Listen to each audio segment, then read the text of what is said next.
Hola, buenas noches. Aquí estamos de nuevo, una vez más, en una nueva edición de Juegos de Poder. Y como podéis ver, también de nuevo yo ocupo el lugar de nuestro amigo y compañero Francisco Campa, que continúa disfrutando de sus merecidos días de asueto. Y bien, una vez más, la actualidad nos obliga a ocuparnos de lo que está ocurriendo en Ucrania. La guerra ahora mismo está en su fase más activa, con la ofensiva ucraniana en Kursk que prosigue. Pero antes de entrar vamos a diseccionar lo que está pasando allí, en este programa muchas veces tenemos que hacer referencia a la historia. De hecho, nos dedicamos al análisis de los conflictos presentes, pero también pasados. Y hoy es un día de efemérides. Hoy es un día que se cumple el aniversario de la entrada violenta, brutal, de las tropas soviéticas en Checoslovaquia, en Praga, que ahogaron aquel sueño de libertad llamado la Primavera de Praga, ¿no? Entonces queríamos establecer, porque lo hay, sin duda, un hilo conductor, un paralelismo entre aquella acción de imperialista, de agresión, de sometimiento, que hizo la vieja Unión Soviética con esta acción de la invasión de Ucrania que prosigue y que todos sin duda nos damos cuenta de que responde en el fondo más o menos a los mismos intereses. Cómo este régimen de Putin puede considerarse en muchos extremos un heredero, un continuador de aquel viejo régimen soviético, y cómo actúa, se comporta, invade, agrede de la misma forma, ¿verdad? Y sin ir más lejos, algunos de los blindados, de las armas, de los carros que vemos en esa foto entrando en las calles de Praga, ahora mismo son los mismos que están siendo reciclados y usados en la invasión de Ucrania. Mira tú por dónde. Pero bueno, bien, es que la historia es así. A veces... Tengo una anécdota de mi primera juventud. Como todos los estudiantes, yo tenía mis viajes de fin de curso y uno de ellos era a la República Checa. Me encantó. Y la gente allí también es la gente muy formada, parecen disciplinada como alemana, pero también muy emocional como los eslavos. Y en Brno, un viejo escuchó hablarme ruso, como yo iba con mi amiga y hablábamos ruso. Y se lanzó con su bastón para darnos, gritando, ¡nietas de comunistas!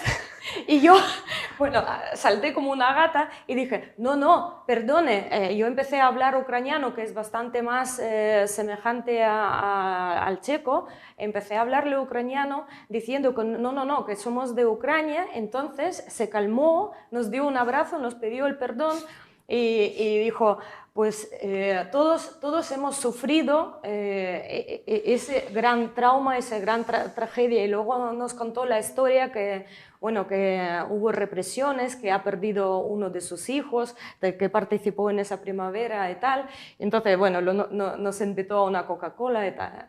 Pues eso, hasta ese trauma, tragedia que hemos vivido las naciones eslavas bajo el yugo soviético, yo creo que todavía está vivo. Sí, claro. Precisamente por eso Peter Pavel y su pueblo nos ayudan tanto. Sí.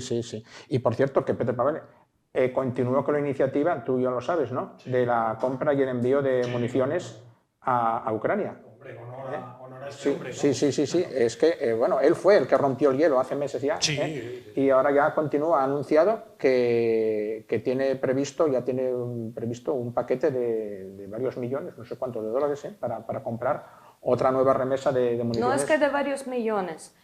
1.400 millones de euros, que es que Peter Pavel lleva dos frentes. Primer frente político, sí, y otro militar y gestión administrativa, porque no sé dónde rebusca todos esos misiles. Es un tío muy válido. Sí. Pero primero necesita encontrar la financiación. Entonces, gracias a su puesto del presidente, tiene acceso a las puertas más grandes de Europa. Y ha conseguido que estos recursos de los fondos congelados en los bancos europeos, que los aliados europeos concedan para la compra de nueva partida de municiones. Sí, esos intereses de esos fondos congelados se utilizan para comprar munición, sobre todo Munición de la era soviética que que todavía sirve es para... que es útil y necesaria porque Ucrania, a pesar de que ha recibido cantidades importantes de armamento occidental, todavía el grueso de su parque de artillería, por ejemplo, puede que sea siendo de la era soviética. Y el principal suministrador de armas de Ucrania sigue siendo Rusia. Rusia, claro, porque es que ellos, cuando son atrapados, abandonan sus vehículos, abandonan sus sistemas, yo no sé por qué, no los utilizan, no los destruyen, y Ucrania, ¿cuántos carros T-90 y de otra categoría ha capturado? Hay un chiste que decimos que el mayor Lend-Lease que jamás nos han dado es el ruso. Sí, correcto. Sí. Ahora mismo bueno, en Kurs. pues bien, tenemos que un poco pararnos a analizar hasta donde podamos lo que está pasando ahí en Kurs. A ver, la niebla de la guerra siempre es intensa. Aquí, en este digamos, escenario en concreto ahora, es más intensa si cabe porque Ucrania tiene por norma, y hace muy bien, no informar lo menos posible y con retraso de todo lo que está ocurriendo. Entonces, están pasando muchas cosas, algunas de ellas nos estamos enterando con incluso 48 horas de retraso, otras nos enteramos con mayor prontitud, y muchas veces nos enteramos a través de las informaciones que dejan entrever los propios rusos, porque ellos son demasiado activos en sus canales de Telegram, en sus medios de comunicación, tienen muy poca disciplina en ese sentido, y entonces nos enteramos que puede estar habiendo, bueno, ahora una cosa sí es fija y asegura, hay una importante bolsa de soldados rusos atrapados contra el río Seine, llevan ya varios días ahí metidos en un fondo de saco, tenían 3 puentes en ese río que Ucrania ya hace unos cuantos días que ha volado con bombas aéreas o con misiles, no estamos seguros, y también Ucrania ha procedido a eliminar una serie de puentes de pontones que los zapadores rusos habían tendido para intentar dar salida a esas tropas ahí atrapadas. Esos puentes han volado de forma espectacular, tenemos ahí unas imágenes, y ahora quedamos a la espera de ver qué destino correrán esos, se dice que 3.000 hombres rusos ahí atrapados contra ese río. No sabemos si Putin les va a mandar resistir hasta el final, si buscará una salida para ellos. Ucrania está, como debe hacer, claro, apretando pues todo lo que puede, intentando, se supone que acabar con ellos. No sabemos si Ucrania a lo mejor podría darles una salida, quién sabe. Es que se da la circunstancia que muchos de ellos son jóvenes reclutas, y de hecho ya lo hemos visto desde el principio de esta operación, en esa área de Kurs ahí había destinados miles de jóvenes reclutas del ejército ruso, algunos que no habían completado siquiera su ciclo de instrucción, que han caído y siguen cayendo prisioneros del ejército ucraniano. Son jóvenes, jóvenes soldados todavía, no sé si todavía soldados del todo o reclutas, como hemos dicho, que los pobres, pues ¿qué iban a hacer? Carentes de órdenes, abandonados por sus mandos, sin cortadas sus comunicaciones desde hacía días, pues no les quedó más opción que entregarse. Ucrania los trata bien, quizás para establecer un contraste con cómo trata Rusia a sus prisioneros, y estas imágenes de estos jóvenes apresados están causando conmoción en Rusia, y eso es algo que hace mucho daño al régimen de Putin, porque ya se están produciendo movimientos de protesta de madres que exigen la devolución de esos chicos, y exigen también que los mandatarios y los diputados de la Duma vayan al frente, que tomen las armas en lugar de los chavales, ¿no? Entonces ahora por primera vez Rusia ha exigido canje inmediato de esos jóvenes, pero claro, Ucrania responde que sin prisa, que primero ¿por qué no canjear a los prisioneros de mayor antigüedad que llevan más tiempo en cautiverio, y a aquellos que están también, bien alimentados, que ya han subido peso, kilos. Y que están siendo atendidos de sus dolencias y tal, o los sentimientos los más viejos, porque es que hasta ahora Rusia, cuando está movilizando, está enviando a la gente más mayor y más decrépita al campo de batalla, y esos también han caído prisioneros, ¿verdad? Bueno, pues... Chema, sí. Un asterisco. En general, en la política internacional, tanto con Rusia o con nuestros aliados, Ucrania siempre viene con las manos vacías. Pedimos cosas, ¿no? O proponemos cosas, como a Rusia, por ejemplo. Venga, no me bombardees mi infraestructura energética. Y los rusos dicen, ¿y eso por qué? Ya. Te lo voy a hacer. Y entonces, ahora, por fin, casi al tercer año de la guerra, hemos aprendido que la política es un chantaje mutuo. Totalmente. Entonces, ahora se supone que vamos a negociar un canje de no atacar a nuestras infraestructuras energéticas, ellos no a nuestras centrales y nosotros tampoco a sus depósitos de combustible o refinerías. Y lo mismo está ocurriendo con los soldados. El ejército ucraniano, ya que no disparamos en la espalda de nuestros defensores, si se rinden, ¿vale? No tenemos como ellos la gran atriade que disparan a los suyos, a los desertores. Entonces, el número de prisioneros de guerra ucranianos era bastante mayor, también por los defensores de Mariupol, claro. que se rindieron miles de ellos de un golpe. Todavía siguen casi 1.000 de defensores de Mariupol en el cautiverio ruso. Entonces, ellos nos superan en el número de nuestros prisioneros de guerra y nosotros teníamos, bueno, apenas 2.000 al torno de este número, y ellos al torno de 6.000. Luego empezó a igualarse la cosa, pero todavía estamos allí. Y ellos tienen a los defensores de Mariupol, a los chicos de Azov, de la Brigada 36, como prisioneros de mayor peso, ¿no? Tienen coeficiente, multiplicamos a 1 de Azov por 10 de tal. Y el Estado ruso supone que los que tenemos de momento, esos prisioneros antiguos, no tienen para ellos gran valor. Ya. Y ahora yo creo que en esta situación, cuando tú dices que Ucrania dice no hay prisa, los vamos a apartar, yo creo que es un elemento de chantaje, de negociación, para que nos suban el grado de petición y entonces vamos a hacer una oferta.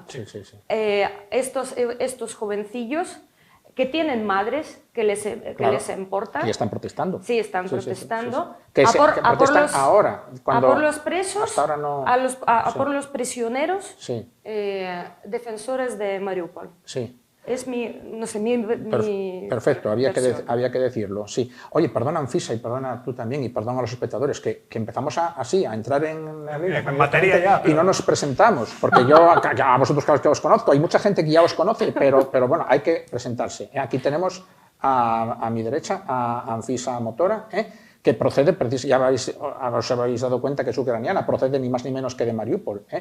Y no, bueno, aquí a mi izquierda Nacho Campomanes, que procede aquí de Oviedo, es vecino mío, pero bueno, nos une pues a todos, a los tres, en nuestro permanente interés por seguir, analizar, comentar lo que está pasando en Ucrania, ¿verdad? Y hablando del tema del ataque a las infraestructuras energéticas, si te fijas, sigue por cuarto día consecutivo. Correcto. Siguen ardiendo los depósitos de diésel de Rostov, ahí siguen quemándose y sin visos de... Sin pintas de que... o sea, no van a terminar por la destrucción total de los depósitos. Sí, va a reacción en cadena. Claro. Exacto. Y sin diésel, los vehículos blindados ni camiones no se mueven. Es que yo creo que ahí Ucrania aprendió ya hace unos meses ahí que a pinchar en donde duele. Donde duele. Y siempre les duele. Nosotros gastamos muchísimo recurso de nuestros bomberos, la UME, la Policía Nacional, en rescatar a los humanos, a los civiles, a los militares, a los heridos. Y Rusia siempre manda sus recursos para rescatar la maquinaria o almacenes. Los almacenes, eso sí. Porque cuando vi los números de que más de 700 bomberos, 300 coches ahí de bomberos y de evacuación, exagerado. Nunca jamás han enviado, cuando tienen cada 2 por 3 algún desastre natural, o inundación, o incendios en Siberia, tal. Allí nada, siempre carecen de recursos.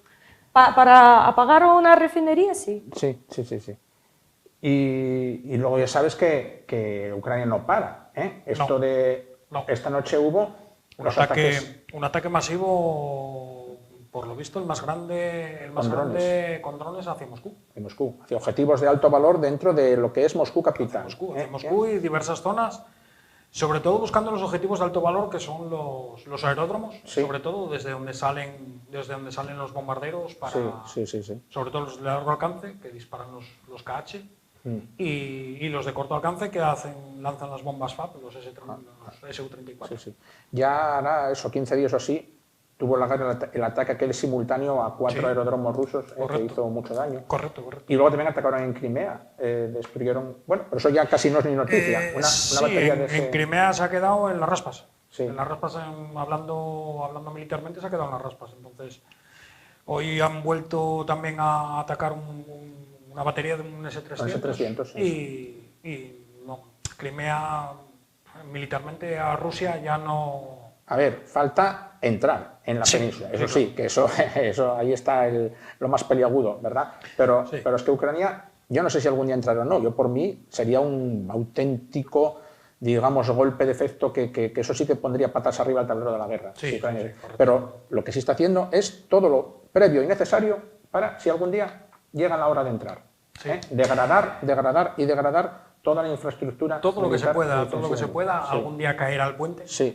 Algún día caerá al puente y a partir de ahí pues veremos... Estamos convencidos de ello. Dentro del contexto de juegos del poder, otra vez volviendo a la política, ¿no? Dentro de la guerra, Ucrania siempre estaba entre los grandes imperios y uno de ellos, que no nos olvidemos de él, el Imperio Osman, que ahora es Turquía.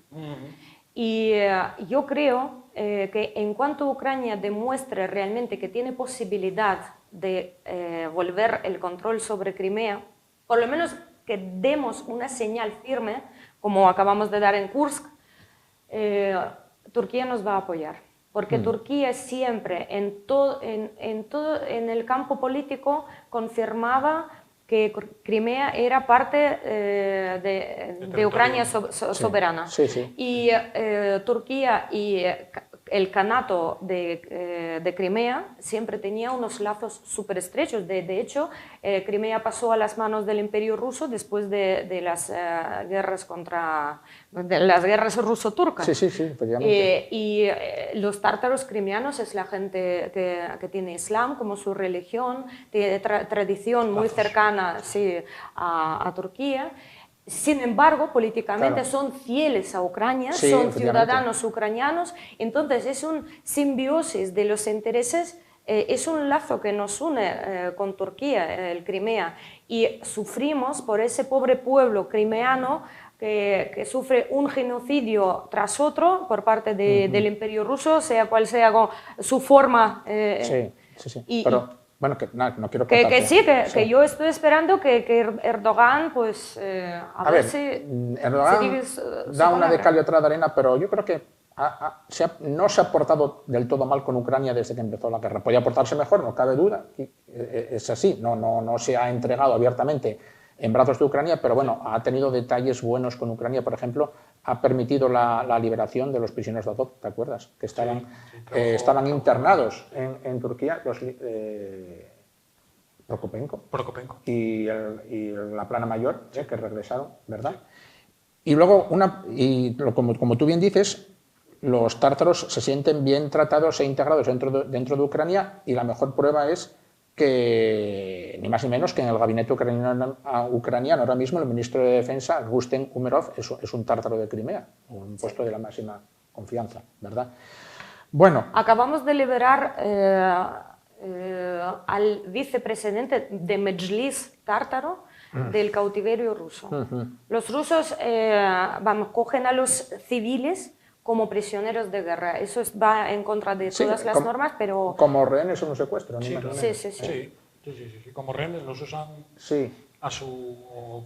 Entonces, el señor Nariman está muy esperanzado con este movimiento en el sur de Ucrania y con nuestros pasos hacia aniquilar todos los sistemas de defensa antiaéreo, de que la flota rusa prácticamente ya no existe allí en Sebastopol.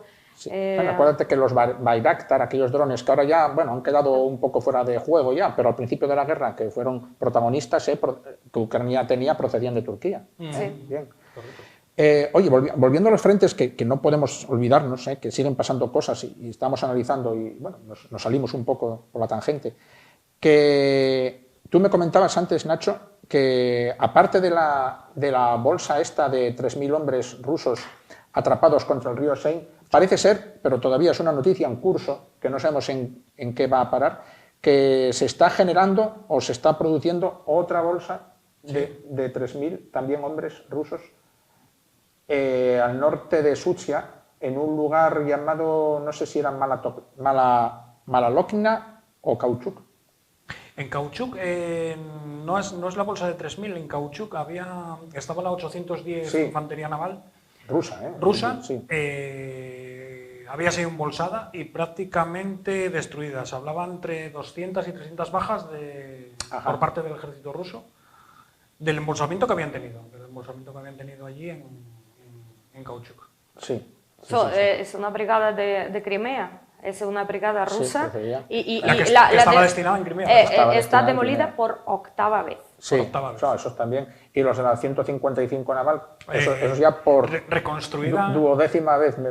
Reconstruida una, dos y tres y cuatro y cinco veces. Sí, es tremendo. Que por cierto, esos de la 155 naval son, no todos evidentemente, pero elementos de esa brigada fueron, además, bueno, porque ellos mismos se exhibieron en su propio vídeo, los responsables de la atrocidad última de la decapitación de 4 prisioneros ucranianos, y exhibieron ellos las cabezas y todo. El vídeo está por ahí, aquí no lo podemos poner, pero cualquiera que esté un poco centrado en Twitter lo habrá visto ya. Es la leche eso. Y cuidado, era la orden oficial.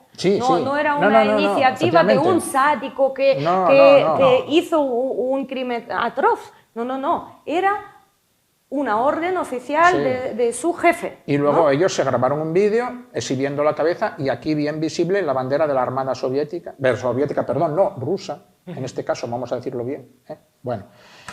Y como decíamos antes, bueno, lo que está ocurriendo con esa segunda bolsa se dice que hasta 3.000 hombres rusos ahí en Kauchuk o Maladoknia, todavía es una noticia en curso, llegan todavía rumores sin confirmar, ¿verdad? Porque claro, como decíamos antes al empezar, en esta guerra funcionan mucho los rumores, las noticias que circulan, que a veces se confirman, a veces no. Por ejemplo, otra noticia que también en curso es que la plaza fuerte de Korenevo, también en Kursk, está siendo flanqueada, rodeada por el norte, por los ucranianos. Habrían llegado ya a una ciudad al norte de Korenevo, Tolpino, y cortarían la vía de comunicación vital, la carretera que une Tolpino con Rilsk. Entonces eso significaría que podría toda la guarnición de esa ciudad de Korenevo quedar atrapada. Podría, no lo sabemos.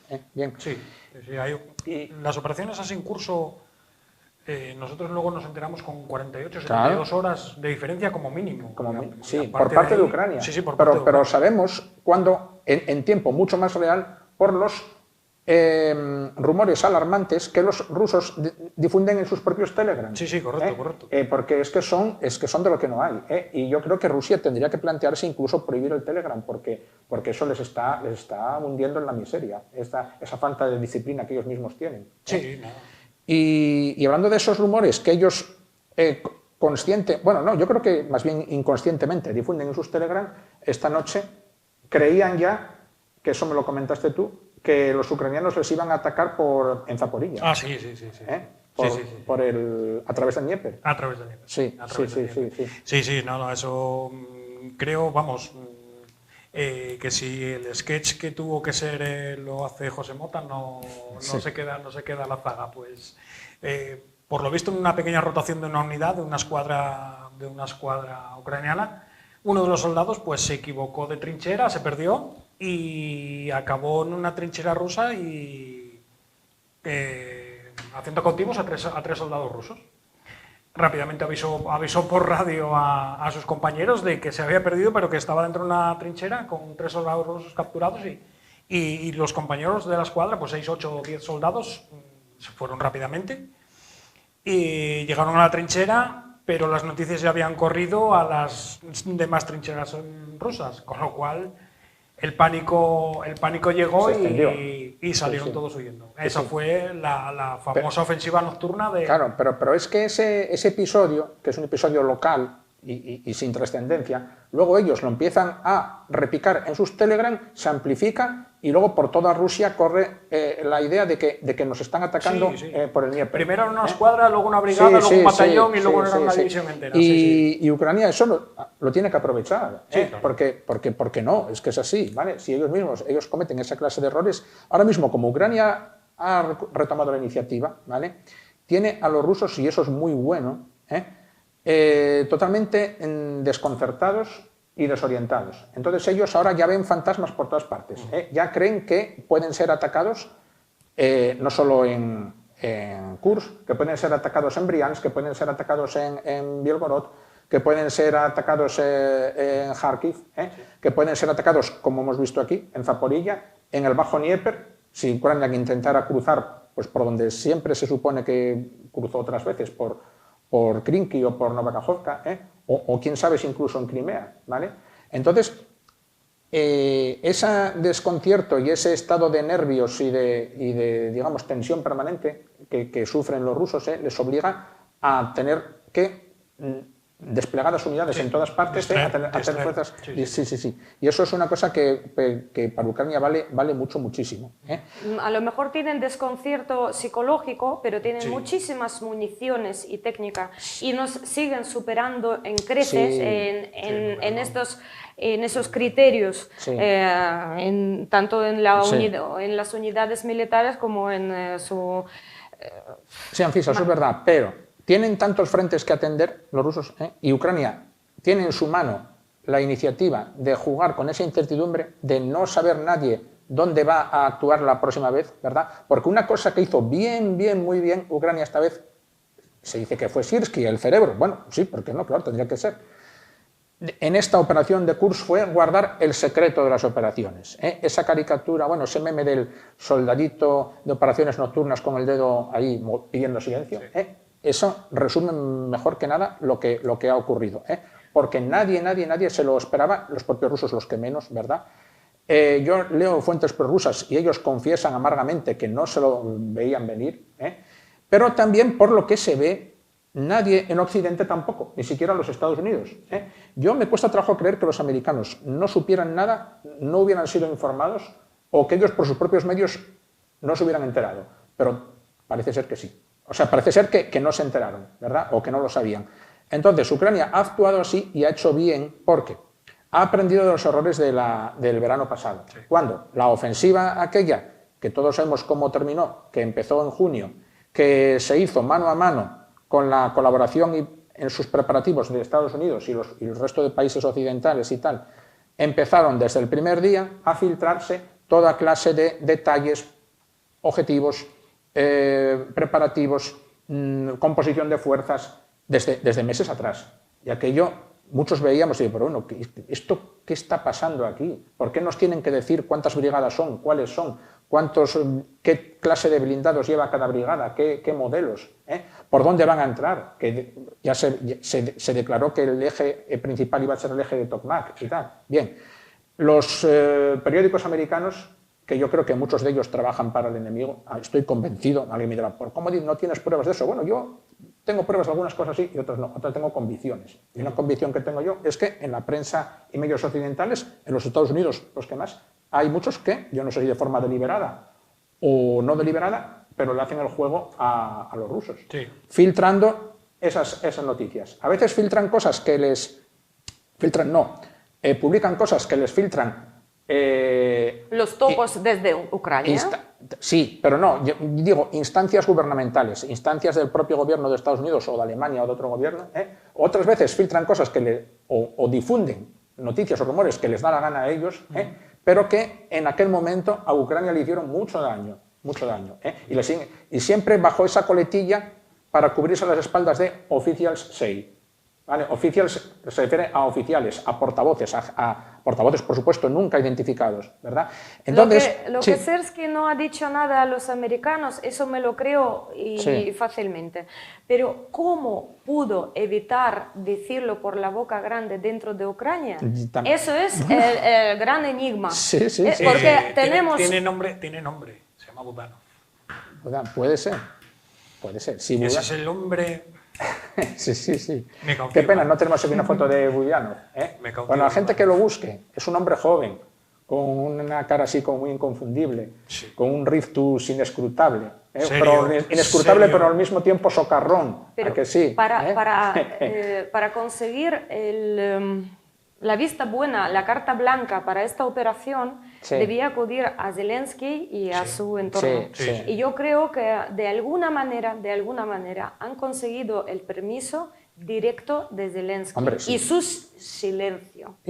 Sí. Digamos que ni los miembros del equipo de Zelensky, ni su círculo más íntimo se habían enterado de lo que se preparaba. Porque también Zelensky tuvo que aprender a callar, porque en otras veces también, esto no es echar la culpa a nadie, hay que echársela a Zelensky.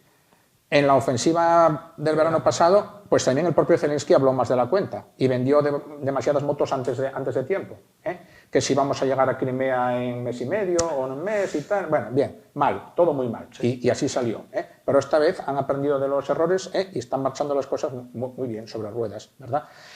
Y con esto Ucrania demuestra su absoluta independencia, que va a por lo suyo, que recibe ayuda occidental, por supuesto, pero que no es un títere cuyos hilos se mueven desde Washington, desde Berlín o desde Bruselas. No, para nada. Los rusos quieren vendernos la moto de que es así, pero no es así, no es así. Y algunos en Occidente desearían que fuera así. Algunos, sobre todo en Berlín, en Washington, que Zelensky fuera un líder, y los ucranianos, un pueblo sumiso a los intereses de lo que se dicte desde esas capitales y tal, pero para nada. Entonces, claro, se sorprenden o se molestan porque Ucrania tiene agenda propia, que esa agenda propia es ni más ni menos que defender su supervivencia como nación, como es natural. Pero bueno, claro, no sé qué esperan tampoco. Pero bueno, en fin.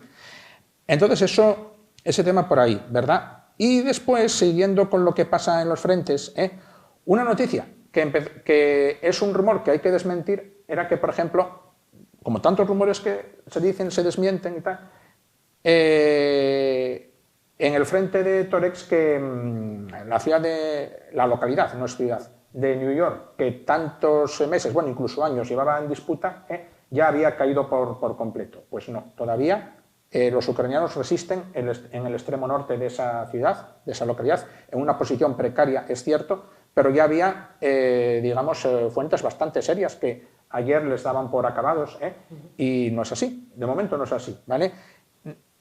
Cabe la posibilidad, yo creo que es cuestión de tiempo, que tengan que retirarse de allí, abandonarla y tal, y concentrarse ya en lo que es la defensa del núcleo urbano de Torex capital, pero bueno, todavía permanecen en New York, ¿verdad? Y no sé si tenías tú algo más que ahí a cuenta de esto de New York o de otra cosa. No, en principio de New York, negarles de momento lo que es la cabeza de puente de New York es fundamental también. De momento se la niegan y veremos lo que pasa, pero... A ver, tú ya te has dado cuenta, tú también, que Ucrania está pasando por dificultades en el área de Torex, en el área de Pokrovsk, Avdiivka, Pokrovsk, vamos a llamar así, por dos motivos. Uno, porque Rusia, y esto lo comentaba yo el otro día, creo que por fin, después de 3 años de guerra, ha aprendido que si quiere obtener resultados en algún lugar, tiene que concentrar fuerzas decisivas en ese lugar. Y al parecer, Rusia ahora mismo tiene concentradas el 40% de sus efectivos, que pueden ser varios cientos de miles de hombres, ojo, 200.000 o no sé, o por ahí, justo en esa área de Torex y Pokrovsk, y está apretando muy fuerte ahí. Claro, por eso a Ucrania le cuesta tanto aguantar, ¿vale? Y hasta ahora intentaba repartir sus esfuerzos siempre ofensivos en todos los lugares de ese enorme frente que abarcan miles de kilómetros, pero claro, quizás a lo mejor ahora han aprendido la doctrina alemana de concentración en el punto decisivo, en el Schwerpunkt, y a lo mejor pueden obtener resultados ahí. Y bueno, por eso se ve que están avanzando. Y Ucrania, por otra parte, de forma deliberada, consciente, es una apuesta arriesgada, ellos sabrán bien lo que hacen, está haciendo como una retirada controlada, gradual, una defensa elástica en ese área de Tórex y en ese área de Pokrovsk, hasta donde ellos crean que se lo pueden permitir. Por eso vemos que como día a día van cediendo alguna posición, alguna aldea, como los rusos han llegado a situarse hasta 10-12 kilómetros del propio Pokrovsk, ¿vale? Pero yo creo que va a llegar un momento en que van a tener que enfrentarse con las defensas y con el reto de asaltar frontalmente Pokrovsk capital. Y eso no va a ser coser y cantar, ni mucho menos, porque Pokrovsk es una gran plaza fuerte. Está precedida, como tú dices, también por Mirnograd. Y Novogrodivka. Novogrodivka es un pueblo grande, ya están en batalla. Y entonces ahí se va a decidir el destino de todo ese frente del Donetsk. Aquí lo que quería aportar. Ucrania tiene una gran desventaja en general en llevar esta guerra, desventaja de ser democracia y un Estado humano hacia los civiles. La desventaja de pelear en nuestro territorio y tener piedad de nuestra gente. Entonces, los rusos vienen y arrasan, no les importa bombardear, dejar la tierra quemada, y nosotros, sin embargo, no. Y en este caso, en el frente de Pokrovsk, están evacuando a la gente de manera masiva, obligatoria, todas las familias con hijos menores obligatoriamente, no los arrancan de los brazos de las madres, los evacúan junto con su familia, por lo menos con los progenitores. Visto, es una evacuación planificada. En Novogrodivka hay 0 menores ya, ¿no? En Dobropilla casi. Los números cada día están evacuando cientos de familias con menores. Es decir, que Ucrania está preparándose para defenderse ferozmente contra esa batalla final por el Donbass. Sí. Porque no hablamos ahora de los ataques hacia Konstantinivka, Drushkivka, Kramatorsk, esto es otra vida.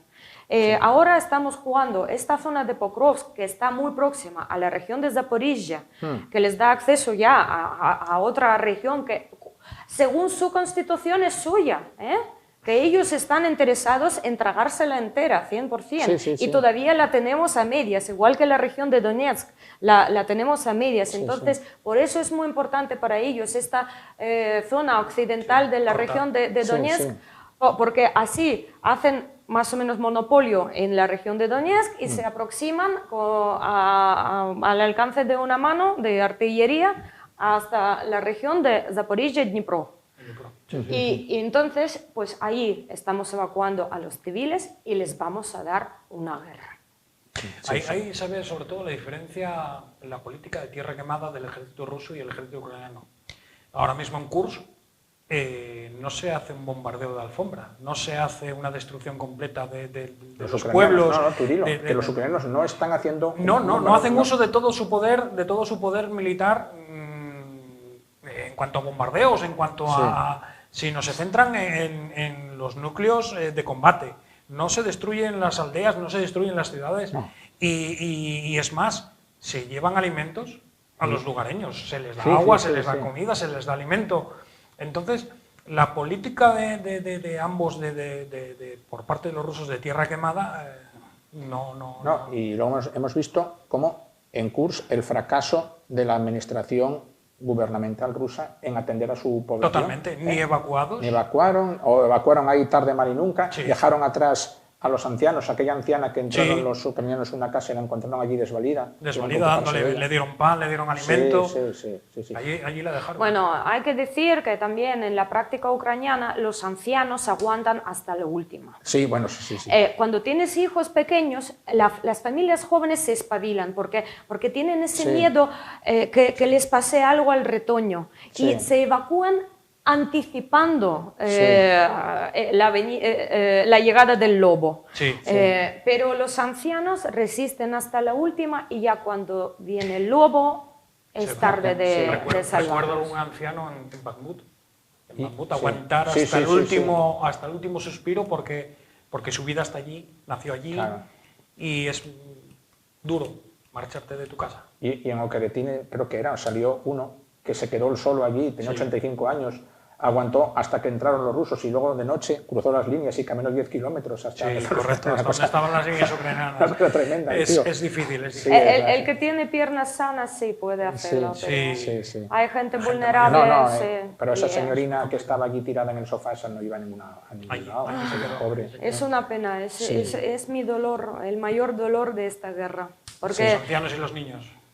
Los ancianos y los niños que son los que más lo sufren al final. Pues sigue llamando la atención cómo hemos visto con esta operación ucraniana de Kursk, cómo Putin, los rusos, intentan negar ya no pueden, pero disimular lo que está pasando allí, diciendo que eso es casi un problema solamente de orden policial.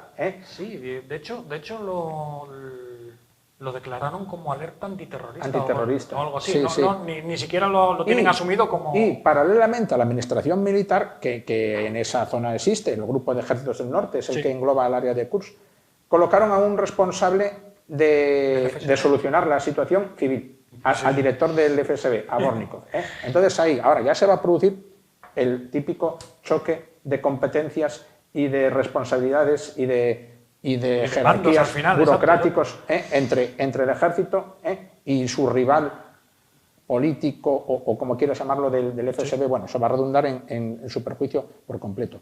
Pero vemos cómo Putin intenta acabar con esa operación ucraniana en Kursk, trayendo gente de todos los lugares y rincones posibles de todo el enorme imperio que es la Federación Rusa, menos del sector clave del frente del Donbass, de Donetsk. Entonces allí está llegando unidades distintas, lejanas, dispersas de Kaliningrado, de Crimea, de Zaporilla, de Vladivostok, del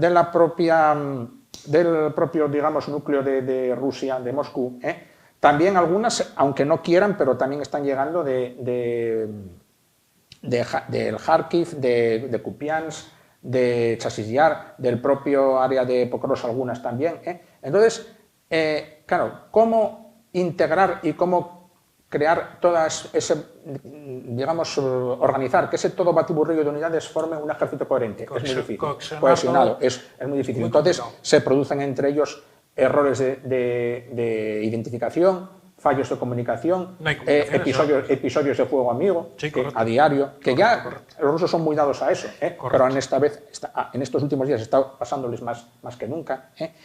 Y entonces llama la atención cómo ellos, por una parte, quieren, reprimir la entrada de los ucranianos ahí, pero por otra parte no quieren suspender sus planes de invasión. O es más, parece que prestan más interés y esfuerzo a continuar con la invasión antes que, digamos, defender el territorio nacional. Sofocar la brecha.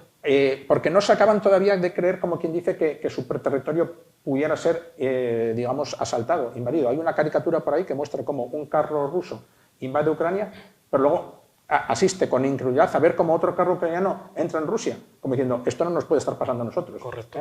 ¿Entiendes? No, pero es que aquí, por ejemplo, por el tema de Kursk, de la incursión en Kursk, hubo un repunte de interés a la guerra, ¿no? Sí. Y sin embargo, en la agenda informativa rusa no es el primer titular, lo intentan silenciar. Entonces, para ellos es más importante mantener el ritmo de conquista, aunque sea paulativa y tal, pero proclamar que hemos cogido tal pueblo en Donbass, hemos avanzado 10 metros, 20 metros, no sé qué, que dar importancia. Pero, ¿sabes qué pasa? Que sus esfuerzos caen en saco roto por varios motivos. Uno, por el tema que hablamos antes de los jóvenes prisioneros. Eso no se puede ocultar, ¿vale? Y ahí el presidente Putin, el Estado ruso, tiene una papeleta muy difícil de manejar, Por eso Ucrania no los quiere devolver tan fácilmente, y yo creo que en ese sentido hace bien, que los va a tratar bien, los está tratando bien, pero no le conviene devolverse a los rusos ahora ya. ¿Por qué? Porque es una baza que Ucrania tiene ahora. Hay que subir apuestas. Hay que subir apuestas, efectivamente. Y entonces, como hemos dicho, los movimientos estos de madres y de protesta están surgiendo después de 3 años casi sin haberse oído, ahora sí, ¿verdad? Y luego, en el campo, digamos, informativo, cognitivo de la narrativa, Ucrania se ha apoderado de ella después de muchos meses de silencio. Esta acción que le ha permitido a Ucrania, no quizás grandes avances en el plano operativo, porque después de todo son 1.200 y pico kilómetros los que Ucrania ha ocupado, pero ha conseguido cambiar la narrativa por completo, que hasta hace 15 días estaba dominada por el Kremlin, con ese mensaje persistente, machacón, como gota de agua que nos decía: Rusia avanza, Rusia aplasta, Rusia es imparable, Rusia no se detiene, Ucrania está a punto de caer, Ucrania no llega al invierno, ¿verdad? Y claro, ahora los periódicos nuestros tienen un enfoque completamente distinto. Ahora solo vemos titulares de ¿qué? De Ucrania reacciona, Putin acorralado, Ucrania avanza en Kursk, y ya nadie se pregunta si New York cayó, si New York no cayó. New York caerá a corto o medio plazo, es posible, pero es que ya no va a ser noticia, porque la noticia ahora ya no está en New York, la noticia ahora ni en Pokrovsk ni en Torres, ahora la noticia está en Kursk. ¿En qué pasa con esos 3.000 tíos atrapados ahí contra el río Seine? ¿En qué pasa o va a pasar con estos otros 3.000 atrapados ahí supuestamente, o no sabemos, en Cautchuk, ¿verdad? Sí. ¿En qué va a pasar o qué no va a pasar con los jóvenes prisioneros? ¿O qué va a pasar si Ucrania decide dar un zarpazo en otro lugar? Que todo el mundo está en vilo esperando eso. Entonces, esa narrativa, pues Ucrania ha conseguido recuperarla, ¿verdad? Y eso vale horrores para Ucrania, ¿verdad? Bueno, creo que nada, que tenemos que ir terminando. Yo no sé, a mí se me pasó el tiempo volando. Y todo lo que tenemos que decir, ¿qué? Bueno, pues quedan muchas cosas. Bueno, pues si quieres, unos minutos. No, bueno, ya lo tratamos bastante. Tratamos bastante lo último, sobre todo la posible bolsa sobre las espaldas del río Seine, que puede ser bastante importante, ya que no quedan puentes y vamos, ahí puede haber una bolsa bastante importante de prisioneros. Y bueno, pues lo interesante también es que los aviones ucranianos son capaces de bombardear dentro de Kursk. Hace 2 días se destruyó un centro de mando subterráneo con un misil, con un Hammer, por un avión, por un Su-25. Sí. Y eso indica que el paraguas que tiene ahora mismo Ucrania es muy válido. Es muy potente. Muy potente, sí. Anfisa, termina tú y ya nos tenemos que ir. A pesar del repunte de esa popularidad, triste popularidad de la guerra contra Ucrania, a nivel político estamos perdiendo ayuda de nuestros aliados. Políticamente Alemania se asustó de esta incursión del ejército ucraniano en Rusia. No quieren ver otra vez los tanques alemanes en Kursk. Pero están.